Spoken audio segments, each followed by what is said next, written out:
Okay, the next one, I wanted to get super creative and see if we could make like a flower watermelon. So I found these red flowers. These are fall flowers right now at Dollar Tree with dark centers. I thought that would look like red watermelon with dark watermelon seeds, right? But I kind of want it to be a wedge so that you can really tell that it's a watermelon. So I'm going to use a wood round from Dollar Tree, and I'm going to try my best to cut this in half. So I'm just going to use a ruler to draw my line on there, and I'm going to take this to my saw. These signs from the Dollar Tree are so thin that if you don't have a saw, you can definitely cut through this with a couple go-arounds of like the X-Acto knife. You could definitely cut through it. My saw almost goes that far, but not quite, so I did have to cut it a couple of times, but it doesn't have to be perfect. It's just the back of this project. Now, I am going to paint it, and the only reason I'm going to paint it is in case you can see in between any of the red flowers. I don't want you to be able to see that raw wood underneath of it, so just a background of this fire red color. Doesn't really matter what color, just with something that's going to kind of match your flowers. I was really happy to find these flowers at my Dollar Tree today because I thought they were perfect. They were exactly what I was looking for, and they were in with their fall section. So the next thing I'm going to do is take some of the wider white rope from Dollar Tree. This is like the 6 foot, I think. And I'm going to make this into the rind of our watermelon. And I'm not going to leave it as rope. Basically, I'm using rope because I needed something flexible for the structure, and I thought this would be perfect and almost the perfect width, right? So I just cut it down to size, a little bit longer, but I can always trim it up later. And then I'm going to use that same fall green ribbon that I got at Dollar Tree and just glue that with hot glue onto my rope and kind of cover the whole end here at first to get it started. Getting this started was kind of the tricky part because you're kind of just going over the same place twice with the same ribbon. But basically, I want to wrap it like I wrapped the reform, where you overlap slightly, not like entirely like it kind of started out. But once you get to about this point, it gets easy. So I'm just going to keep wrapping all the way down to make my rope green. And I thought this was a perfect color for a watermelon rind. If you wanted to add stripes to yours, you totally could. But once I got it all wrapped on here, I kind of loved the way it looked and I didn't want to mess it up. So all the way to the end of our rope. And then I'm just going to use some hot glue to glue that down. And then I can trim off the excess ribbon. And now I have a little flexible green rind for our watermelon slice. I had one area here where I kind of got started that didn't really look the cleanest, but I will shape that up when I go ahead and attach that to our little sign. Now, I couldn't decide if I was going to attach it to like the outside or actually attach it to the sign. I ended up attaching it actually to the sign because I thought that would make it a little bit sturdier. So it is going to be a little longer than I need. So I just start with a thin bead of hot glue on the outer edge of the wood round and push that like ribbon covered rope right down on there. And I was thinking I was really brainstorming what to use for the rind on this. And I'm so glad I came up with this because I think this turned out perfect.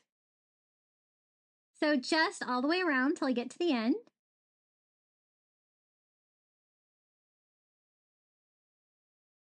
And then just cut off the excess rope.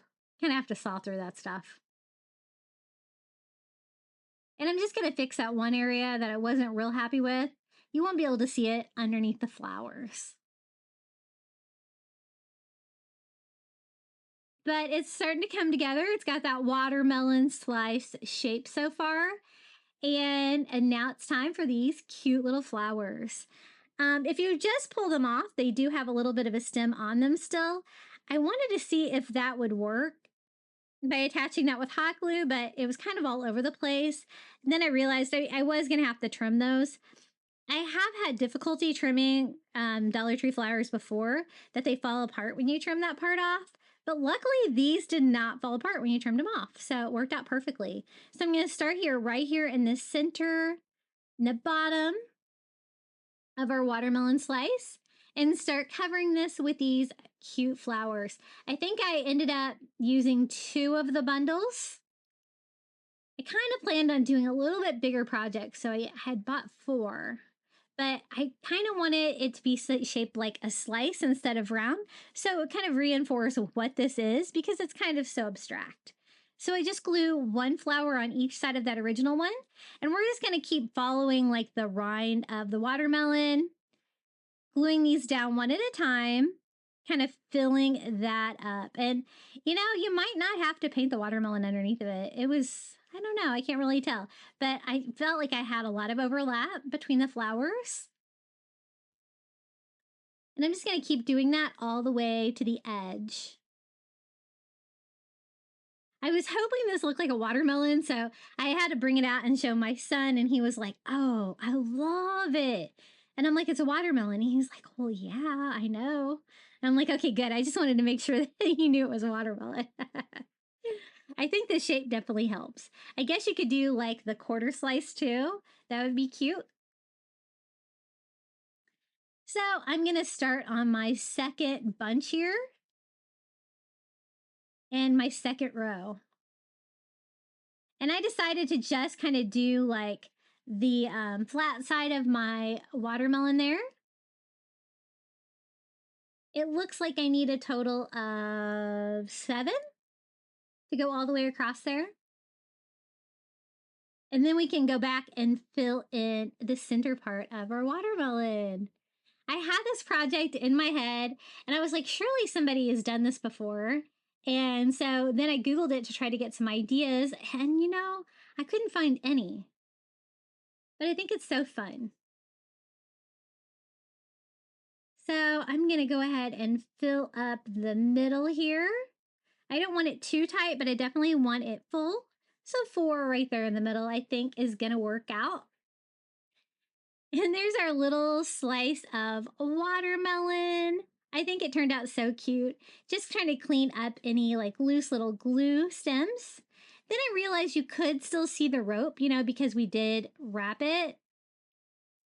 And I kind of want to hang it at an angle like that, so you're going to be able to kind of see that. But first, I'm going to make a hanger. So I just take some twine once I decided what orientation I wanted, knotted that off, and I'm just going to staple that to the back. The staple will totally be hidden by the flower, so that will work well. And then it's just a matter of covering those ends there that were a little bit exposed with the rope. So I'm going to use the same ribbon that we used to cover it and just cut down some little circles just to cover it and hot glue those little caps on just to finish this project off. And if you don't have like a wood round or any way to cut it, you could totally do this with like foam board. And foam board might be even easier because you could kind of push the flowers down into the foam maybe. It's just a matter of getting that perfect round shape, which can be a little tricky. So I'm going to kind of hang it at an angle like this, our little slice of watermelon. And this is how it turned out. I think it's so pretty and fun for summer. What do you guys think about my little flower watermelon slice?